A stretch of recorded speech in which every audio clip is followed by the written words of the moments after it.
오늘 말씀은 사도행전 1장입니다. 1절부터 11절입니다. 데오빌로여, 내가 먼저 쓴 글에는 무릇 예수께서 행하시며 가르치시기를 시작하신부터 그가 택하신 사도들에게 성령으로 명하시고 승천하신 날까지의 일을 기록하였노라. 그가 고난받으신 후에 또한 그들에게 확실한 많은 증거로 친히 살아계심을 나타내사 40일 동안 그들에게 보이시며 하나님 나라의 일을 말씀하시니라.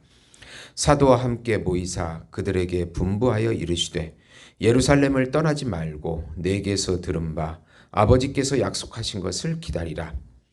요한은 물로 세례를 베풀었으나 너희는 몇 날이 못되어 성령으로 세례를 받으리라 하셨느니라.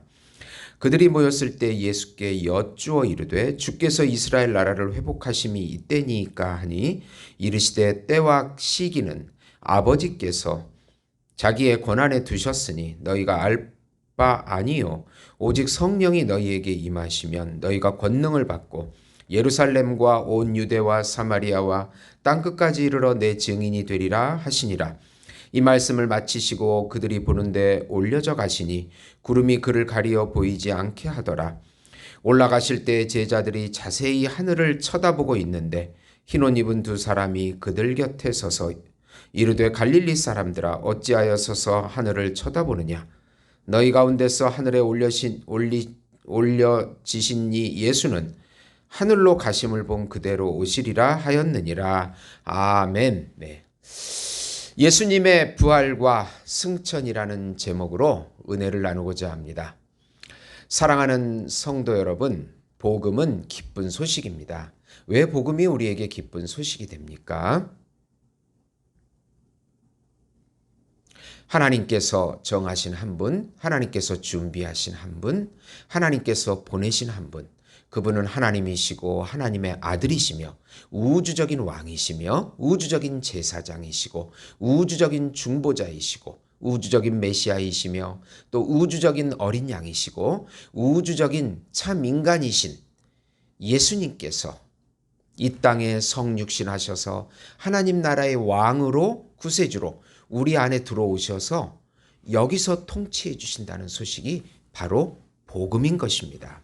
예수님의 십자가의 죽음과 부활을 통하여 하나님의 본질인 영생과 하나님의 성품인 사랑을 다시 회복시켜 주신다는 소식입니다. 예수님을 믿고 예수님과 연합되면 죄와 사망에서 자유함을 얻게 되고 사단에게서도 자유함을 얻게 되고 사단이 통치하는 세상 나라에서도 자유함을 얻게 되고 또 율법에서도 영원히 해방이 되고 자기 자신의 그 옛 자아에서도 해방이 되어서 천상적인 평강과 천상적인 안식과 천상적인 사랑과 천상적인 행복과 천상적인 기업을 지금 여기서부터 누리게 해주신다는 소식이 바로 복음인 것입니다.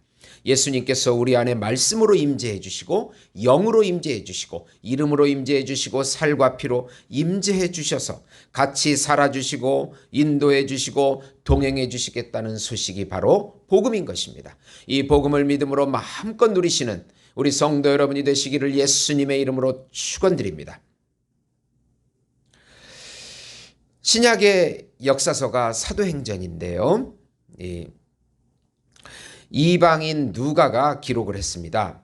이방인 누가는 사도 바울이 2차 선교 여행 때 만난 이방인 의사인데요. 예수님의 행적을 기록한 누가복음과 또 사도들의 행적을 기록한 사도행전을 이방인의 손에서 기록된 것입니다. 그래서 우선 예수님께서 부활하시고 40일간 이 땅에 계시면서 제자들에게 10번이나 나타나시고 하나님 나라와 성령의 오심을 기다리라고 말씀하십니다. 바울의 주치이며 제자인 누가는 이방인으로 누가복음과 사도행전을 기록합니다. 이 땅에 계시는 40일간 예수님께서는 무려 10번이나 제자들에게 보이십니다. 자유주의자들은 예수님의 부활을 역사적인 사실이 아니고 종교적인 사실이라고 주장합니다. 그러나 예수님은 부활체를 입으시고 믿음을 주시기 위하여 10번이나 나타나십니다. 예수님의 부활이 역사적인 사실이라는 증거를 보여주시는 것입니다. 그리고 하나님 나라의 일을 가르치십니다. 세상 나라가 아닌 예수님께서 왕으로 통치하시는 하나님의 나라가 우리 안에 임했다고 하는 그것을 가르치십니다. 우리 안에 임한 마귀와 세상과 옛자를 몰아내고 이제 예수님이 왕으로 우리의 새 자아와 참 자아와 영원한 자아를 우리에게 주셔서 새 생명을 누리게 하십니다. 성령이 우리 안에 통치할 때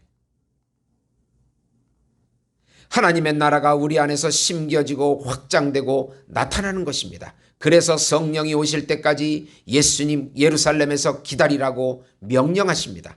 하나님의 영이 창세기에 떠난 이후로 예수님의 부활과 함께 다시 우리 안으로 들어오시는 영으로 들어오시는 놀라운 일을 예언하시는 것입니다. 이것을 성령으로 받는 세례라고 말합니다. 영이 실제입니다.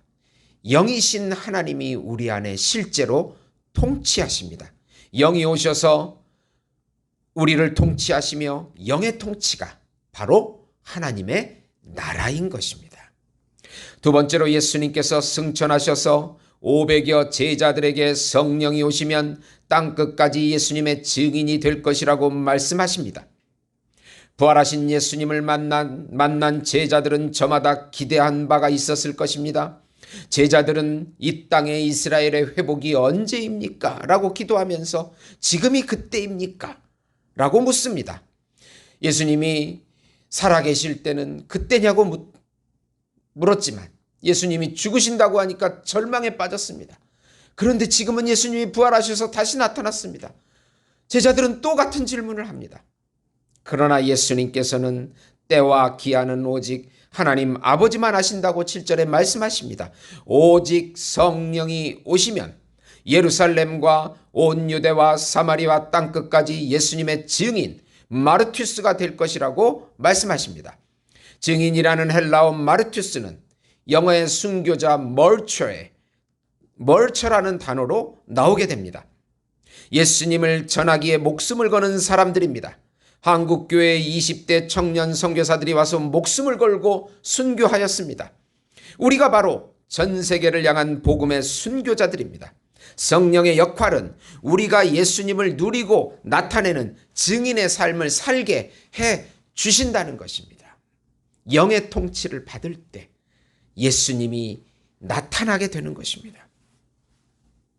우리가 사는 목적은 나를 위한 것이 아니고 예수님을 위하여 사는 사명의 삶이어야 합니다. 예수님께서 승천하신 후에 나타난 두 천사는 예수님이 가신 그대로 다시 오실 것을 말씀하십니다. 예수님의 재림으로 하나님의 나라는 최종적으로 완성이 되는 것입니다. 세 번째로 타락한 유다를 대신해서 마띠아를 제비 뽑아 12제자를 채우게 됩니다. 마가의 다락방에서 120명이 모여 기도하는 중에 베드로가 말합니다. 가룟 유다는 다윗의 예언대로 타락하여 불의의 싹스로 피바신 아겔다마를 남깁니다. 시편은 그의 거처를 황폐하게 하시며 그의 직분을 타인에 취하게 해달라고 예언합니다. 시편 69편 25편 25절 109편 8절입니다.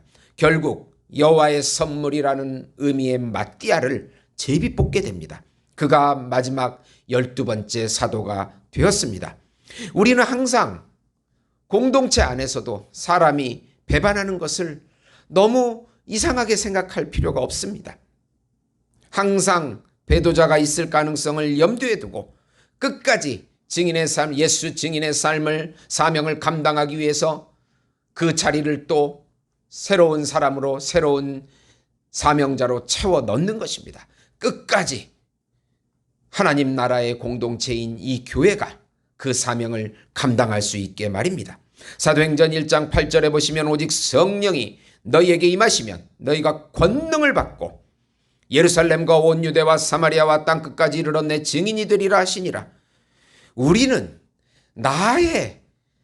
나를 증거하는 증인이 아니고 예수님을 증거하는 증인인 것입니다. 예수님의 삶이 우리 안에 나타나는 것이고 예수님의 형상이 우리를 통해서 나타나는 삶을 살아지는 것입니다. 이 놀라운 성령의 능력의 삶을 믿음으로 마음껏 누리시는 예수 목장교회 성도 여러분이 되시기를 예수님의 이름으로 축원드립니다. 기도하시겠습니다. 성부 하나님께서 죄인인 저희들을 불쌍히 여겨주시옵소서. 성령의 능력의 지혜와 권능으로 우리를 사로잡아 주시고 우리를 통해서 예수님이 마음껏 누려지며 나타나도록 해 주시옵소서. 성자 예수님께서 우리 죄를 사해 주시고 늘 동행해 주시옵소서. 예수님의 이름으로 기도드리옵나이다. 아멘.